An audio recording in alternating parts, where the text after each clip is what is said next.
Assalamualaikum warahmatullahi wabarakatuh. Jumpa lagi saudara-saudaraku penjelajah 75 hadir lagi di depan kamera ini. Ingin mengutarakan perkembangan-perkembangan saat ini mengenai Walek ya. Karena ada lagi pertanyaan di bawah kolom komentar yang kemarin-kemarin ini baru sempat saya jawab, karena kebetulan juga ini saya singgah ngonteng di atas mobil. Karena saya lihat ini agak mendung ya, jadi saya di atas mobil ini ngonteng saudaraku. Mudah-mudahan apa yang saya katakan ini saudara ya, bisa ada ilmu yang bisa kita petik bagian dalamnya ya. Jadi oke lah saudaraku, yang pertanyaan teman-teman kita mengenai itu bangunan ya. Ya, itu bangunan dia tanyakan, gimana cara supaya Walek itu cepat bersarang ya, cepat bersarang, cepat berkembang biak. Karena kemarin kapan itu saya utarakan ini, tapi ada lagi pertanyaan-pertanyaan teman-teman kita di lapangan maupun juga di itu yang di bawah kolom komentar. Jadi saya kupas lagi ini mengenai perkembang biak atau populasi Walek yang gimana supaya cepat ya. Ya, gimana supaya Walek itu cepat berkembang biak bagian dalam ruangan RBW. Dan ditanyakan juga mengenai ukuran, yang mana ukuran yang paling dia sukai Walek. Itu. Jadi oke lah saudaraku, saya lanjut pertanyaan ini, saya kupas dengan perdetail. Begini saudara ya. Kalau kita menanyakan mengenai perkembangan Walek di dalam ruangan RBW atau ruangan bangunan Walek, itu tergantung dari cara kita masing-masing ya. Ya, tergantung dari cara. Maksudnya yang saya maksud cara, kita itu gimana supaya bisa setting bagian dalam. Ya, ini kan pernah saya utarakan, tapi tidak apa-apalah, saya kembali mengupas. Itu kalau kita mau cepat Waleknya banyak ya, cepat Waleknya beradaptasi, berkembang biak, bikin sarang, dan dia bisa betah di dalam, itu ruangan bagian dalam itu diusahakan dia capai itu kelembabannya ya. Ya, kelembabannya harus bagus. Itu kelembaban itu, karena itu membentuk hawanya itu di bagian dalam, dingin, sejuk. Walek kan suka itu sejuk, dingin. Ya, gitu saudaraku ya. Kedua suhu. Kalau suhunya bagus, Walek juga suka. Karena itu ada rangsangan perasaan burung Walek ya. Ada rasa-rasanya dia, kalau dia suka itu tempat, pasti akan datang sendiri ya, Walek itu. Itu langkah-langkah itu yang kita harus perhatikan bagian dalam ruangan RBW. Begitu juga itu bagian semacam suaranya ya. Suaranya kita betul-betul setting, kita carikan suara-suara yang bisa mengikat Walek, bisa membetahkan Walek itu. Gimana caranya supaya Walek itu bisa terangsang tinggal di dalam, betah di dalam, cepat berkembang biak, beranak, maksudnya bertelur ya, bikin sarang. Itu yang kita cari ya. Ya, jadi diusahakan saudaraku ya, kita itu betul-betul profesional untuk memahami burung Walek ya. Kesukaannya Walek kayak gini ya, kita carikan, dia suka Waleknya kayak gini. Jadi semacam itu yang saya bilang tadi, kelembabannya kita harus capaikan dengan keinginannya Walek ya. Ya, insya Allah itu Walek akan cepat beradaptasi ya. Itu. Kedua juga suhunya itu perbaiki suhu, jangan terlalu panas ya. Usahakan itu suhunya itu pergantian cuaca di dalam angin melalui dari ventilasi. Ya, atur ventilasinya ya saudaraku ya. Itu.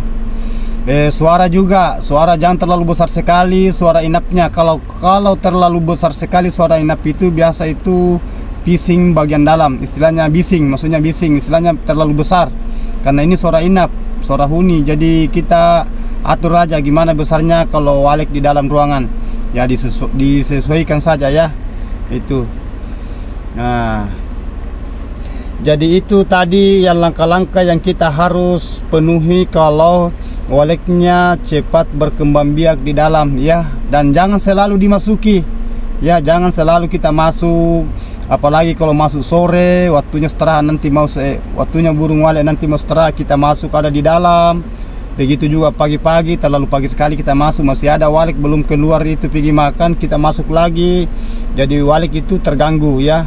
Akhirnya timbul namanya rasa stres. Nah, stres nanti itu akhirnya nanti dia pergi. Jadi diusahakan gimana caranya supaya waleknya tidak terganggu. Itu tadi yang kelembabannya, suhunya, suaranya, itu semua yang kita atur ya. Jadi oke lah, itulah tadi saya kupas, sudah deal saudaraku ya. Semacam kayak parfum. Kalau memang ada yang teman-teman kita mengatakan, oh ini parfum yang kita pakai, ya tidak apa-apa lah dicoba. Tidak apa-apa dicoba, istilahnya rangsangannya walek. Biasa orang itu pakai parfum dinding, biasa juga pakai parfum di sirip, di lantai. Itu kan ketergantungan cara masing-masing merawat kita punya RBW ya. Itu yang intinya saya tadi itu saudaraku, usahakan kelembabannya jangan lari ya. Ya kelembabannya, karena kelembaban itu lari akan panas ya. Jadi kalau panas semua pengaruh, pengaruh dari sarang, pengaruh dari anak walek, pengaruh dari telur, pengaruh dari induk. Ya kalau panas, biasanya kalau panas itu walek tidak betah sampai itu telurnya dikasih jatuh, pecah di bawah lantai. Anaknya juga biasa kalau panas itu biasa itu ndak, pokoknya dia goyang sampai jatuh. Karena ada itu saya punya video itu saudaraku ya, ada itu video itu walek itu jatuh ke bawah. Semua ada pengaruh itu. Sarangnya biasa pecah, tidak lembab karena panas. Jadi itu dari kelembaban dengan suhu itu yang kita penuhi ya. Kalau masalah waleknya gimana caranya supaya dia betah, diusahakan itu suaranya, suara uni dengan suara huninya, suara dalam maksud saya dengan suara panggil. Ya gitu saudaraku ya. Sekarang saya mau langkah lagi ke bangunan, karena ada yang mengatakan ukuran berapa yang paling optimal, maksudnya ukuran berapa yang bagus bang kalau untuk walek. Sebenarnya kalau berbahasa bangunan saudara-saudaraku tidak menentu juga ya, mau kita 5x8, 5x10, itu 6x9, ndak pengaruh itu saudaraku ya. Ndak pengaruh, yang penting kita itu gimana caranya bagian dalamnya kita setting. Kan biasa orang itu bikin bangunan tergantung dari dananya. Kalau dananya banyak biasa dia mau bikin sampai 3 lantai, 4 lantai, malahan sampai 5 lantai. Ya masalah ukurannya itu nanti kita bahas saudaraku ya. Karena kalau ada yang masalah ukurannya walek itu, ventilasinya jaraknya berapa, siripnya gimana, menghadap kemana sirip, pemasangan twitternya gimana. Ya nanti makanya selalu saya bilang itu bagian desain ya. Nah semua saya bisa rangkum itu, tapi ini pertanyaan saya buka ini saudara-saudaraku mengenai gimana cara supaya waleknya cepat berkembang biak di dalam sampai banyak bikin sarang, bertelur dan beranak, dan dia bisa betah di dalam. Nah itu yang kita mau saudaraku ya. Kalau masalah bangunan itu nanti kalau ada yang pertanyaan-pertanyaan masalah settingan bangunannya, berapa lantai cocok, ukuran bagaimana, itu jarak ventilasinya, berapa ukuran lubang LMB-nya, berapa dari lantai ke sirip di atas tingginya, jaraknya semua bisa saya rangkum. Yang penting saudaraku pertanyaannya gimana ya, jadi itu saudara saya ngikut pertanyaan yang apa yang diutarakan. Jadi tolong saudara-saudaraku ya, kalau ada yang mau ditanyakan mengenai harga sarang, tingkatan sarang, cara membeli sarang, dengan mengenai perkembang biak di dalam ruangan RBW dan bangunannya, settingannya ya. Ya, jadi itulah tadi yang saya utarakan saudaraku. Karena ini sudah jam berapa. Insya Allah kalau ada luang waktu saya akan jelaskan dengan perdetail lagi. Jadi tolong saudaraku ya, tulis di bawah kolom komentar kalau ada mau dijawab mau ditanyakan. Kalau bingung ya, jangan malu bertanya saudaraku, nanti sesat di jalan. Karena saya juga manusia biasa, kemampuan saya, ilmu saya juga terbatas, karena saya manusia biasa, tidak luput salah dan hilap. Oke saudara-saudaraku, mohon maaf ini kalau ada kata-kata saya salah, karena saya manusia biasa, tidak luput salah dan hilap, hanya Allah yang sempurna. Ya sukses terus.